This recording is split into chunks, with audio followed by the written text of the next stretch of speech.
اوري او ته کیسه زما غوړې بله فکر کوم س تخنیکی ستونزه ده او ته کیسه زما غوړې تاسو आवाज ګډ ده او ته کیسه زما پوښتنه دا ول چې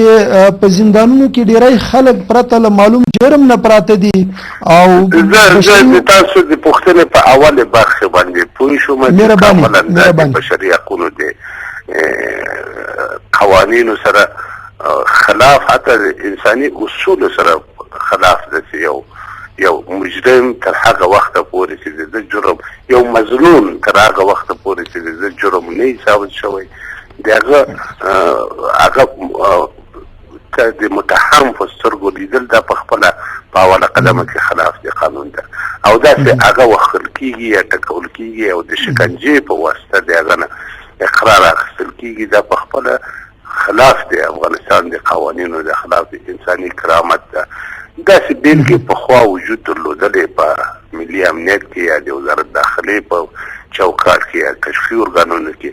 ولې په وروستیو وختونو کې موږ ګورو چې دغسې حالاتو ته هم کشفي اداراتو ډېره زیاته توجه تر یوه اندازې پورې کړې ده هم ملي امنیت زیاته توجه دې په دې رابطه باندې کړې ده ولې په ولایاتو کې بیا هم دغسې بیلګې وجود لري چې د شکنجې په واسطه باندې اقرار اخیستل کېږي چې دا په خپله خلاف د افغانستان د قوانینو ده او حتی داسې بیلګې هم پخوا وجود درلودلی چې یو مضمون ته د مدافع وکیل لاسرسی ډېر زیات مشکل و په خصوص هغه کسان چې د ملي امنیت په چوکاټ کې تر نظارت لاندې دي او هغو ته په ازادانه شکل باندې اجازه نه ورکول کېدله چې هغوی خپل مدافع وکیل سره وګوري کله چې هغوی مدافع وکیل سره لیدل یو کس به د امنیت د کارمندانو له جملې څخه هلته کېناستل. اما په فعلي شرایطو کې مهمه نقطه دا ده چې دغسې ستونزو ته هم د ملي امنیت مسؤلین متوجه شوي دي او هم د وزارت داخلي مسؤلین متوجه شوي دي او تر هغې پورته تېره میاشت به تاسې د ملي امنیت اعلامیه هم اورېدلې چې هغوی په خپل اعلامیه کې لیکلي ول چې د بشري حقونو فعالین کولی شي چې هر وخت وغواړي د هغه کسانو سره وګوري چې د دوی لخوا نه نیول شوي دي. په بل اخر کې د افغانستان پارلمان هم متکی صاحب ما غوړی نو پښتنه دلته کوم متکی صاحب چې ویل کېږي ډېری دغه کوم د بشري حقوقو بنسټونه یا نهادونه چې په افغانستان کې کار کوي ډېری زندانونه له دغه بېګناه خلکو نه ډک دي او دوی پرته له مدافع وکیل نه په زور او جبر باندې دوی دې ته واداره شوي دي چې د خپل جرم ومني او محاکمه یې هم په عادلانه ډول نه ده شوې. د حال ځانګړې لار څه بولي که په لنډ ډول ووایاست چې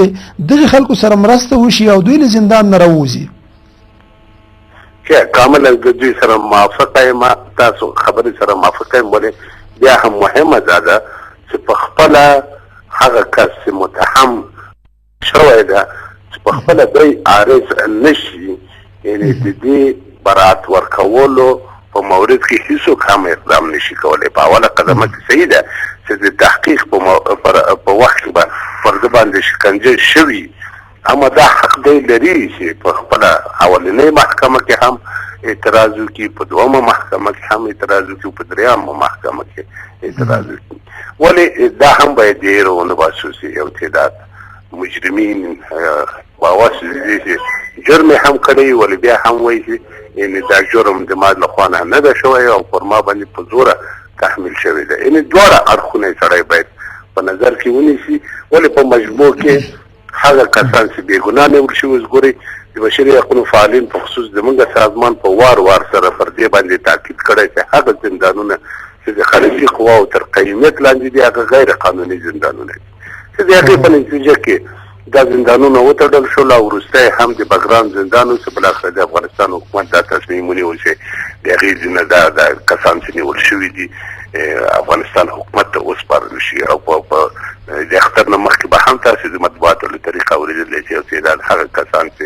بګرام په زندان کې ډېره موده تېره کړې وه او دلته د تحقیقاتو په نتیجه کې دوی بېګناه ثابت شول د ملي امنیت د عمومي ریاست لخوا نه خوشې شول. یعنې دا پخپله یو هوتکي صاحب یو پوښتنه کوم وروستۍ پوښتنه ده که په لنډ ډول جواب راکړي د خپرونې وخت نور خلاص ده دغه چې د بشري حقوقو دغه نهادونه یا دغه بنسټونه آیا داسې کله کوي چې دوی زندانونو ته لاړ شي او دغه خلکو حالت وګوري او ډېری وي چې موږ خپل عریضې وړاندې کوو خو زموږ په عریضو باندې یا عرایضو باندې څوک غور نه کوي زموږ غږ څوک نه اوري په دې برخه کې د دوی مسؤلیت څه شی دی زندانونو ته لاړ شي زه په دې رابطه باندې وایم چې د بشري حقوقو سازمانونه تر هغه ځایه پورې چې دوی ته امکان د زندانونو څخه لیدنه کړې ده او د مابوسینو څخه یې عرایض هم ټول کړي دي او هغه عرایض هم تعقیب شوي دي د هغه کسانو په مورد کې چې هغوی تقریبا بېګناه زندانونو ته اچول شوي دي هم حکومتي چارواکو سره بحثونه پرې شوي دي ولې یګې تر څنګه داسې کسان هم شتون لري چې هغوی ګناه هم کړي ولې بیا هم خپله ګناه نه مني او وایي چې موږ بې ګناه یو یعنې بیا په نتیجهګیري کې داسې راځي چې د بشري حقونو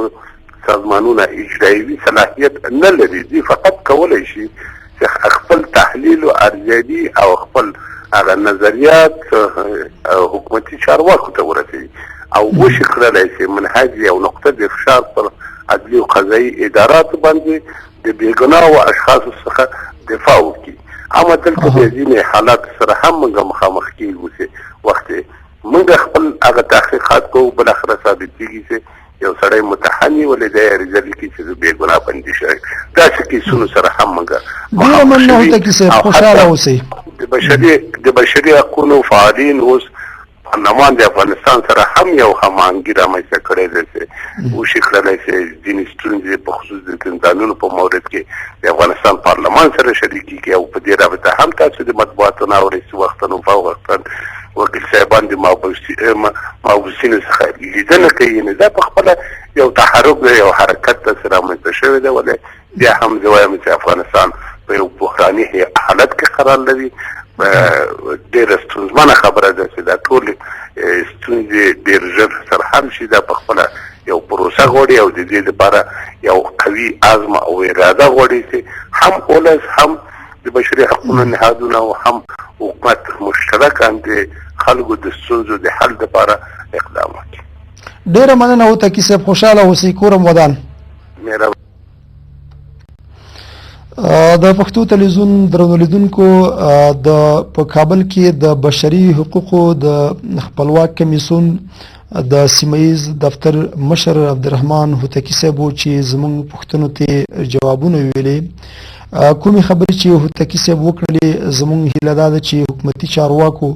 دا هم اورېدلي وي او څنګه چې دوی ویلي چې ډېرې ستونزې اوس حل شوي دي زموږ هیله هم دا ده چې دغه ستونزې چې زموږ هیوادوالې په توقیف خونو کې لري په زندانونو کې لري دا حل شي او حکومتي مسؤلین ورته متوجه شي. درنو لیدونکو که د یوې لحظې لپاره په دې فکر وکړو چې که یو شخص څارنوال وي او یا پولیس وي او یا قاضي وي دا باید په دې وپوهېږي که چېرته د ده د کورنۍ غړي یا په خپله له ده سره یو بل پولیس قاضي او یا څارنوال داسې چلن وکړي چې د قانون د حکم خلاف وي